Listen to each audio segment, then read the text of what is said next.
What's up, random fandom? How's it going? Hope you guys are doing well. Today we're about to get into the latest pitch meeting from Screen Rant from Ryan George. Today it's Black Widow, and Black Widow came out this last weekend and did really well at the box office, and I thought it was good. So, but hey, be on the lookout for a movie review from me in the next few days. So, let's get into the pitch meeting reaction, and we'll have my thoughts about this afterwards. So, let's go. So, you have a movie for me? Yes, sir, I do. I was thinking we could do a Black Widow movie. Oh. Did you not see Avengers Endgame? I have terrible news. No, I did see that movie, actually. Okay. Yeah, see, I figured we could set the movie a couple of years in the past, you know, when it would have made more sense to make it. Oh, yeah, why did we wait so long to do this? Well, remember that whole leaked email situation with the old Marvel Studios head Ike Perlmutter, where he was like, female-led superhero movies don't make money, and he listed a bunch of examples? Nope, stop. But then Wonder Woman was a success, so I was asked to take a look at our female character roster again. Stop talking. Oh, sorry. Are we not saying that out loud? We're going to take that again, okay? Why did it take us so long to do this? I don't know. Oh, fair enough. Better late than never, I guess. Yeah. So tell me about the movie. Well, I figured we could get more grounded with the Black Widow movie, you know? We're going to do a more grounded movie about the lady who jumped off a cliff on planet Vormir after a red-faced war criminal who's now a space ghost explained that was the only way to get her hands on the magic rock she wanted before a muscle-bound purple alien got it and completed his power glove. Yes. I love it. Well, great. So I figured we could have this whole big marketing campaign where ScarJo is like, you think you know Black Widow? Think again. So we're going to learn a bunch of new stuff about her? Like, how does she get that vest that she wears in Infinity War? Oh, people love retroactively learning how characters they know got certain pieces of clothing we've seen them wear. Oh, I certainly hope they do, sir, because we've been really leaning into that for the past 5 years or so. We have, yeah. We're also going to shed some new light on the character. Like, for example, did you know she went on a little adventure between Civil War and Infinity War? Oh, neat. Yeah, so it turns out when Natasha was a kid, she had like a fake family in Ohio, but they were actually Russian operatives living undercover. Okay. And then we're going to jump forward in time, and Natasha's on the run from General Ross because of the Sokovia Accords. He's from some of the other movies. He is. It's all connected. Wow.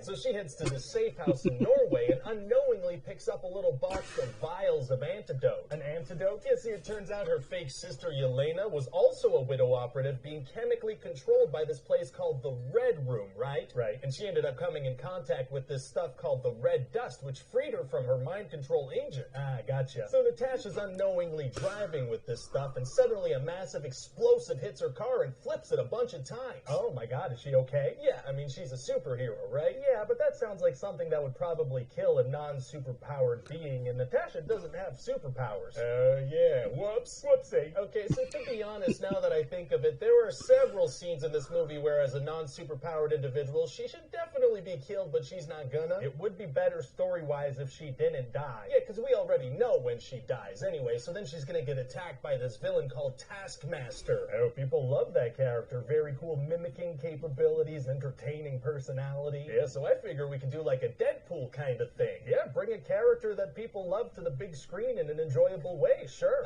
No, I meant like a Deadpool in X-Men Origins Wolverine kind of thing. Oh, turn the character into a mind-controlled killing machine with no speaking lines or personality traits. Yeah, that works too. Great. So then what happens? Well, Natasha escapes with the vials and goes to see her fake sister, and they start fighting when they see each other. Why? Because it's been a couple of minutes since the last action scene. Gotcha. And so Natasha finds out that this bad Russian guy Dreykov, who she thought she killed years ago, is actually still alive and still running the Red Room. Okay. And by the way, I was thinking we could get Ray Winstone to play him. Oh, he's great. Can he do a Russian accent? Doesn't matter. It matters a little. Nope. So then they realize they need to break their fake father Alexei out of jail, because he probably knows where the Red Room is. All right. So then these guards fire hundreds of bullets at Yelena, who's in a helicopter, and Natasha jumps down to help her dad. Very exciting. So then they all manage to fly away just as an avalanche is just destroying the prison. Well, thank God the hundreds of bullets didn't affect the helicopter in any way. Yeah, it worked out great. So I guess a bunch of people are probably killed in that avalanche, huh? Were they all bad guys?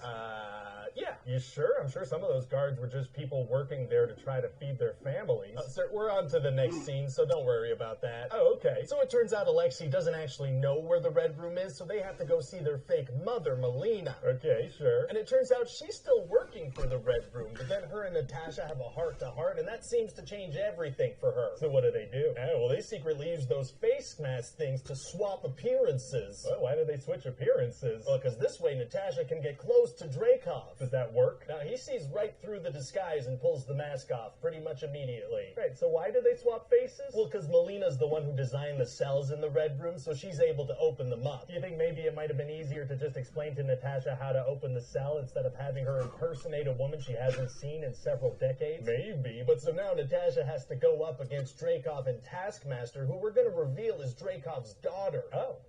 Okay. No, see, this is kind of a big deal because Natasha always assumed she killed her when she was a little girl as kind of intentional collateral damage when killing Dreykov. Natasha intentionally killed a child? Well, the child didn't really die, so morally we're all good. Well, so then we're going to flash back to Melina explaining to Natasha that you can't actually hurt Dreykov. Why? Because he implemented a pheromone blocker in all the widows, so if you can smell him, you can't hurt him. What? It's basic science, sir. If you can smell him, you can't fire a gun at him. Is that basic science? It is, yeah, because that's why I wrote that in here. So Natasha has to hold her breath? No, because see, Melina explains that's not enough. You gotta sever a nerve right here. Couldn't she just kind of stand on the other side of the room, far away from him, fire a gun from there? Nope, but probably, though. Pheromones. Oh, very far-reaching pheromones, so it's gonna be tough for her to hurt him, huh? Actually, it's gonna be super easy. Barely an inconvenience. Oh, really? Yeah, see, she smashes her face on a table, and that severs the nerve. Oh, surgical head smashing is tight. But so then Dreykov manages to bring in all the brainwashed widows, and they start attacking Natasha. Oh, no. But then Yelena uses the antidote on all of them, and all their free will comes back. Oh, very nice of her. And Melina blows up a main engine of the Red Room sky base, so the whole thing starts to fall. Uh-oh. Yeah, and then Yelena blows up the plane that Dreykov was trying to escape on, and she was able to do that despite the pheromones? Sure. And so then Black Widow dives after her as she plummets towards Earth, but Taskmaster starts attacking again, and not one piece of the massive, actively crumbling sky base lands on them. That's what we're going with. So then they land, but Natasha manages to use the antidote on Taskmaster, and so everything's great now. So nobody died in the massive collapse? Yeah, just every single one of the bad characters and not a single one of the good or redeemed characters. Oh, well, great. So then instead of escaping with her family, Natasha decides to stay behind and be captured by General Ross. Oh, yeah, she can't go with her family. She's got to be in a couple of other movies. So then 2 weeks later, she meets up with her friend who got her a Quinjet. Wait, wasn't she just captured by Ross? What happened there? I don't know. Oh, fair enough. And then during the credits, we're going to have this scene where Yelena is at Natasha's grave, and this character, Contessa Valentina, shows up with a mission for her. What's the mission? Sign up for Disney Plus. Very exciting. Yeah, it's going to be very exciting. People are going to be like, who is this character? It's going to be this big reveal. Oh, that's going to be a big reveal. Really add a lot to the end credits, unless we decide to reveal it in a streaming show first. What?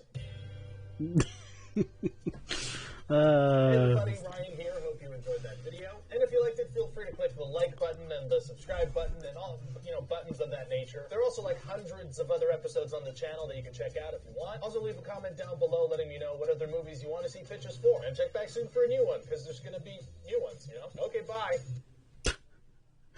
That's funny. Yeah, they made a few funny points, but that's hilarious. I mean, it's just something that just you go, makes you laugh the whole time. These videos are hilarious. It's like, seriously, go check out these videos on Screen Rant. They're hilarious, absolutely hilarious. I mean, it is true. She could have just backed away far and shot from there, but screenwriters, I mean, hey, it is what it is.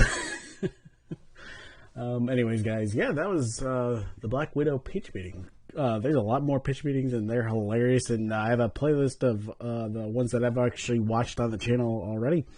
So just want to let you guys know, if you are new here, you can go ahead and check out my other trailer reactions, video reactions, movie reviews, and top 10s.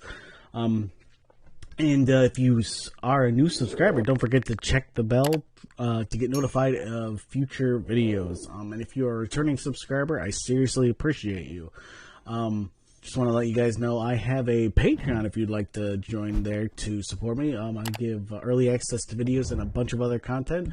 I have a Twitter if you'd like to follow me there. I got the updates to the videos and movie news and a bunch of other stuff. And I have a Discord if you'd like to join there to interact with me and a bunch of other people. So just want to let you guys know, please give this a like. It helps with the algorithm. Put down in the comments below what you thought of this. And give this a share if you think it was worth a share. So just want to say one last time, I appreciate you guys.